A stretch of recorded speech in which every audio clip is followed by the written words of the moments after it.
চাচ্ছি এই অস্ত্রগুলো, অবৈধ অস্ত্রগুলো উদ্ধারের জন্য আপনারা ব্যবস্থা গ্রহণ করেন। আমাদের কাছে যত ইনফরমেশন আছে,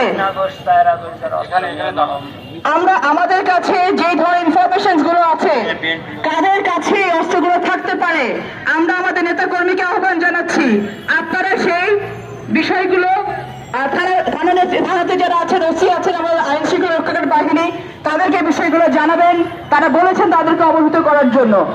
5 তারিখের আগে 3 এবং 4 আগস্ট এই লালপুরে অস্ত্রের মহড়া হয়েছে। এই লালপুরবাসী দেখেছে এই রাস্তাতেই, এই রাস্তার উপরে লালপুরে অস্ত্রের মহড়া দিয়েছে। আপনারা সবাই এগুলো জানেন। এখানে ঝুলফুনা নাকি কে আছে, আমি তার চেহারাটা এখন পর্যন্ত দেখি নাই। তার নেতৃত্বে অস্ত্রের মহড়া হয়েছে। এখানে পলাশ নামে কোন চেয়ারম্যান আছে। আমার এখানে মা চাচিরা বোনেরা বলেছে পলাশ চেয়ারম্যানকে যদি অ্যারেস্ট করা হয় আমরা কিন্তু বিটি মাঠে নামে আসবো। আমি আমার মা চাচিদেরকে বলেছি আপনারা একটু ধৈর্য ধরেন।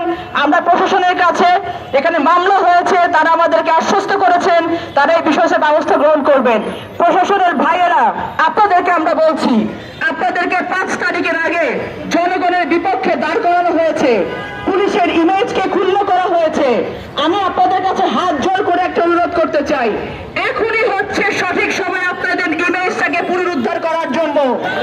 আপনারা এই সন্ত্রাসীদেরকে অ্যারেস্ট করুন।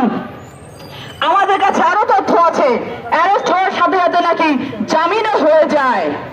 আমি আপনাদের মাধ্যমে, আমাদের মিডিয়ার ভাইয়েরা এখানে আছেন, আপনাদের মাধ্যমে বলতে চাই গতকালকের ঘটনা পুরো বাংলাদেশ দেখেছে। কারা এই ঘটনা ঘটিয়েছে এই ভিডিও ফুটেজ প্রত্যেকের হাতে হাতে আছে। এইসব আসামিকে যদি অ্যারেস্ট করার পরে জামিন মঞ্জুর করা হয় আপনারা এর ব্যবস্থা গ্রহণ করবেন।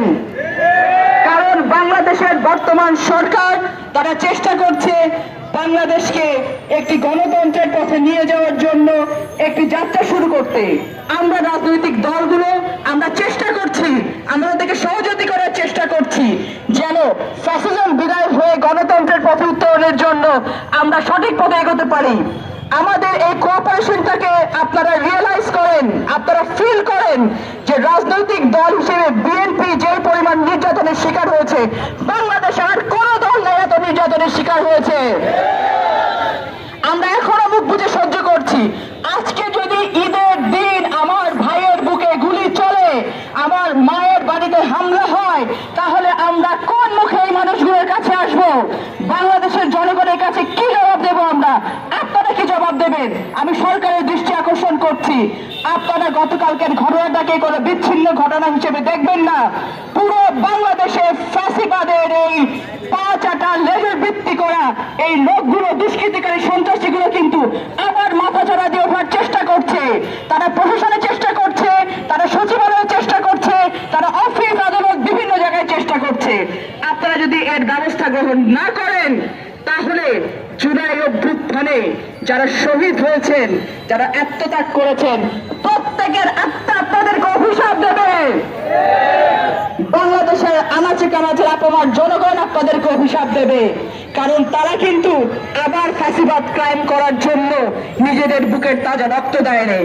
এখন পর্যন্ত বহু সংখ্যক মানুষ, বহু সংখ্যক ছোট ছোট ভাই বোনেরা, তারা চোখে তাদের গুলি লেগেছে, মাথায় গুলি লেগেছে, পায়ে গুলি লেগেছে, তার আহত অবস্থায় হাসপাতালে তারা কাতরাচ্ছে। এদের এখন পর্যন্ত পুনর্বাসনের কোনো ব্যবস্থা হয়নি। আমি আপনাদেরকে সকলকে উদ্দেশ্য করে একটা কথা বলতে চাই, বাংলাদেশে আর কোনোদিন ফ্যাসিবাদকে ফিরে আসতে দেয়া হবে না, হবে না, হবে না। আমরা সবাই একত্রিত আছি। লালপুর বাগাতিপাড়ার একতাবদ্ধতা আপনারা এসে দেখে যেতে পারেন। এখানে যদি আর একটা গুলি চলে, এরা কেউ আর হাতে চুরি পরে বসে থাকবে না, আমি কথা দিয়ে যাচ্ছি আজকে। আপনারা সকলে ভালো থাকুন, শান্ত থাকুন। আইন শৃঙ্খলা রক্ষাকারী বাহিনী আমাকে কথা দিয়েছেন তারা গতকালকের যে ঘটনা ঘটেছে এই ঘটনার সুষ্ঠু তদন্ত করে তারা ব্যবস্থা গ্রহণ করবে, আসামিদেরকে অনতিবিলম্বে তারা গ্রেফতার করবে। আপনারা সকলে ভালো থাকুন। আপনারা প্রত্যেকে যেভাবে সুন্দরভাবে এই সমাবেশে এসেছেন, সুশৃঙ্খল ভাবে আপনারা আবার ফিরে যাবেন। রাস্তাঘাটে যেন কারো কোনো ধরনের কোনো অসুবিধা না হয় সেই বিষয়টা আপনারা দেখবেন, এবং আপনারা পরবর্তী নির্দেশ না পাওয়া পর্যন্ত কেউ আইন নিজের হাতে সকলকে অসংখ্য ধন্যবাদ। বাংলাদেশ জাতীয়তাবাদী দল জিন্দাবাদ, দেশনাথ তারেক রহমান জিন্দাবাদ, দেশ নেত্রী বেগম খালেদা জিয়া জিন্দাবাদ, শহীদ প্রেসিডেন্ট জিয়াউর রহমান অমর হোক। বাংলাদেশ জাতীয়তাবাদী দলের সব থেকে সুশৃঙ্খল একতাবদ্ধ জনতা লালপুর বাগাতিপাড়াবাসী জিন্দাবাদ।